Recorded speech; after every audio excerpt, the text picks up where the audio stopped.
Estamos con Luis Teco, que nos trae su última novela, El juicio. Luis, buenas tardes. Hola, buenas ¿Qué tal? tardes.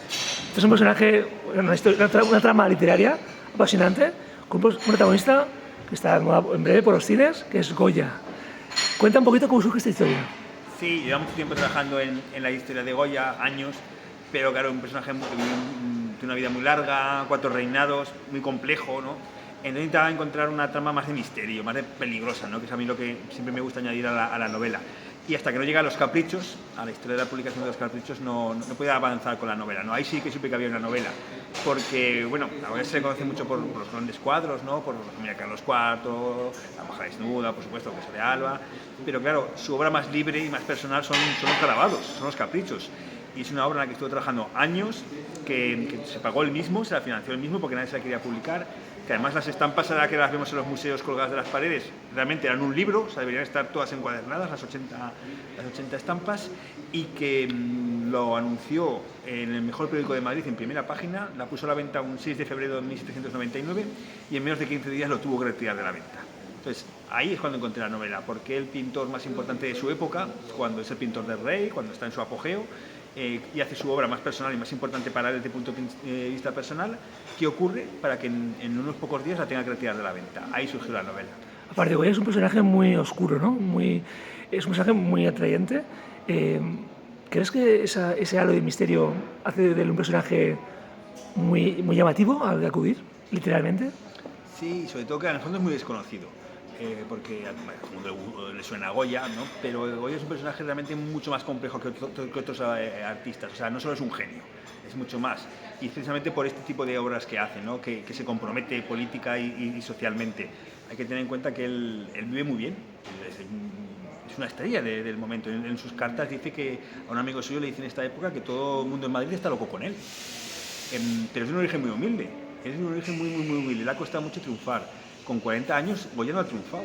Y hay que tener en cuenta que la esperanza de vida en el siglo XVIII está por ahí, o sea que se puede haber muerto sin triunfar.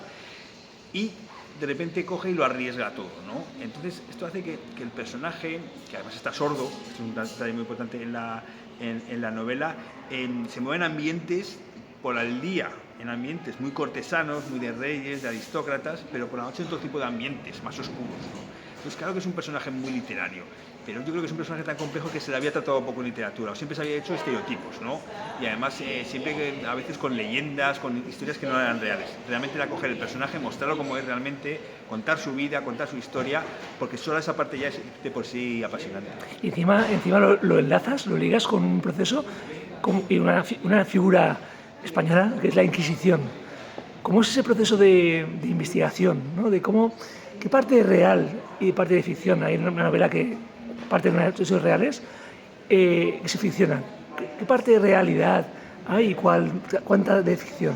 Sí, pues claro, el tema de la Inquisición es todo real, ahí es cuando realmente encuentro la novela, porque como tú dices Inquisición y a que todavía te da mal rollo, ¿no?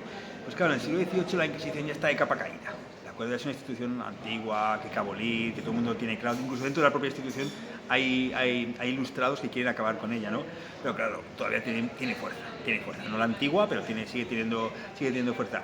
Y se encontró el expediente de Goya de la Inquisición que estaba en Toledo. Entonces sabemos, primero por cartas de Goya, sabemos que en 1799 le persiguieron, pero es que luego tenemos parte de cuando se le persiguió tiempo después. Entonces ahí tenemos toda esa parte que es una base, o sea, sabemos que Goya tiene un expediente de la Inquisición, o sea, lo llegó a investigar, no le llegó a juzgar, pero estuvo a un paso, ¿no? Y además Goya termina en Francia, por alguna razón se tiene que ir a Francia, aunque esto no aparezca en la novela. Entonces yo intento coger toda esa parte real, toda la parte histórica, hacer un perímetro, ¿no? Marcar todo lo que puede ocurrir y no puede ocurrir en la novela, y luego utilizar ya personajes tanto de ficción como no de ficción, que yo los trato siempre igual, me da igual que sean históricos o no, para contar lo que yo de verdad quiero contar. Y esta es una novela que el mensaje principal es el arte, ¿no? Es el arte y por qué es importante el arte. Y un poco volver al origen del arte, ¿no? Que ahora es muy mercantilista, ¿no? Ahora solo se habla de obras de arte en función de cuánto vale una subasta, ¿no? Es la única noticia que sale, ¿no? El arte no es eso, ¿no? El arte tiene que ser popular y el arte tiene que tener un mensaje. Puede ser polémico, o hasta tiene que ser polémico, pero no por ser polémico, sino porque tiene que tener un mensaje, ¿no? Y tiene que criticar los abusos y el poder y todo aquello que no está bien. Todo el proceso de documentación, que me imagino cuánto tiempo ha llevado este proceso de documentación ¿Y cómo es el proceso creativo de Luis Zucco?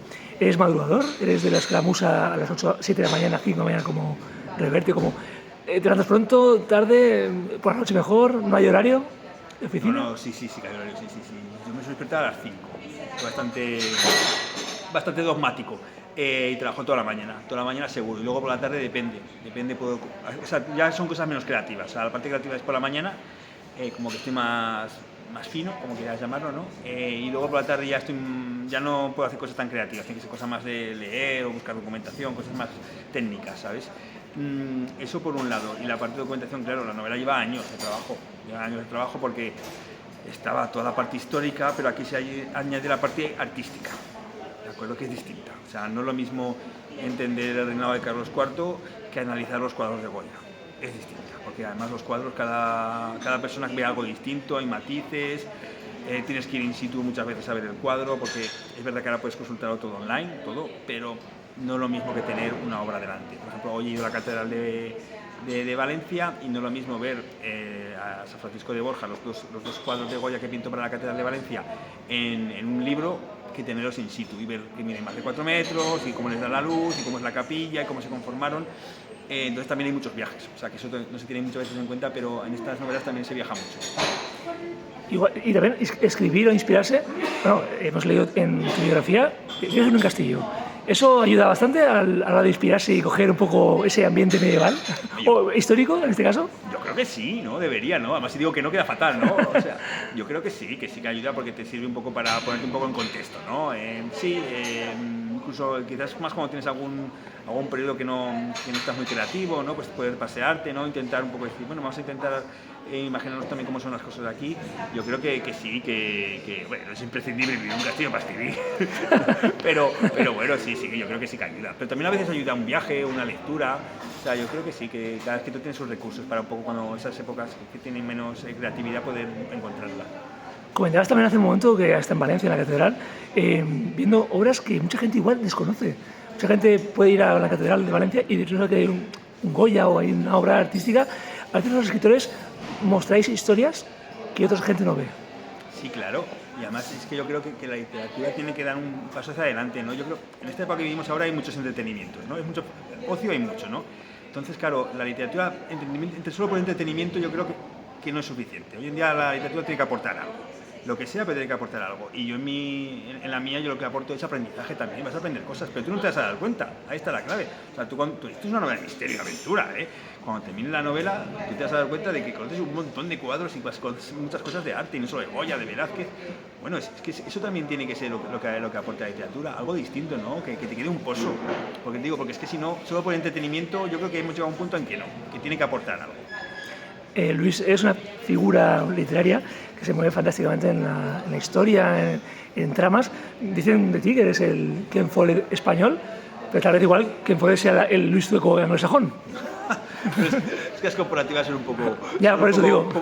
Son un desastre siempre, ¿no? Pero bueno, yo siempre lo tomo como un halago, ¿no? Porque después te lo hacen como un halago, pero claro, al final cada uno tiene sus estilos y su forma de escribir, pero hombre, siempre está muy bien que te halaguen, ¿no? Y sí que tendríamos que conseguir algo que nos falta a los escritores españoles, es exportarnos mejor, vendernos mejor fuera, ¿sabes? Porque igual que consumimos mucho anglosajón, bueno, de otros países nórdicos, también consumimos mucho literatura nórdica, pues bueno, también estaría bien que en Suecia leyeran literatura española, ¿no? Hay mucho trabajo por hacer. Precisamente justo ese tema es importante porque siempre los ingleses saben venderse muy bien. Los ingleses y americanos se venden muy bien, sus historias. Poco a poco en España, tanto en literatura como en cine, están dando un giro a la ficción española, viendo tramas muy interesantes que por fin parece que estamos despegando ahí, ¿no? Un poquito. Sí, pero yo creo que, por ejemplo, el cine lo ha conseguido y la literatura no. Yo creo que en la literatura vamos muy, muy atrás. ¿Por qué? No lo sé, no te lo sé decir, ¿no?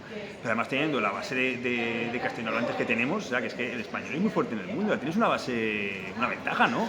Pero ahí nos falta mucho trabajo. Yo creo que el cine bueno, también está bien, ¿no? Que el cine te ha demostrado que se puede hacer. Bueno, pues si se puede hacer en el cine, pues también se puede hacer en la literatura.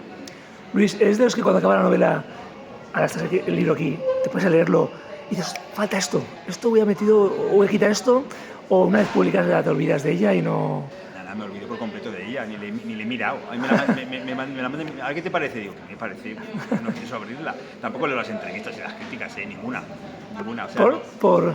porque no, es que no me van a aportar nada y va a ser contra... No, y el libro, o sea, ¿qué gano leyéndome el libro que ya está editado y publicado? O sea, ¿qué puedo ganar? Enfadarme. Porque habrá alguna cosa que diga, joder, ¿esto por qué lo he hecho así? Soy tonto.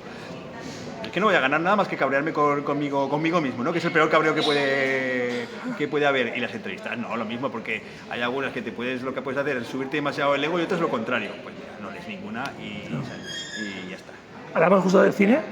Oye, ¿esta trama la ves en la pantalla grande o pequeña, tal vez? Oye, por verla sí, o sea, el que ve los otros, el que la tiene que producir, ¿no? Yo creo que, por ejemplo, ahí se tiene que llevar más literatura histórica al cine, ¿no? Que sí que se lleva, por ejemplo, mucha literatura negra, ¿no? Creo que es más barata, que creo que al final todo es una cuestión económica. Pero es que yo creo que ahí sí hay mucho por... ¿Cómo decirlo? Hay mucho por desarrollar y es que internacionalmente son tramas que se podrían vender muy bien, ¿no? Entonces yo creo que nos falta. Yo creo que el cine debería apoyar un poquito más a la literatura. Luis, estás ahora mismo en un tour por medios de comunicación.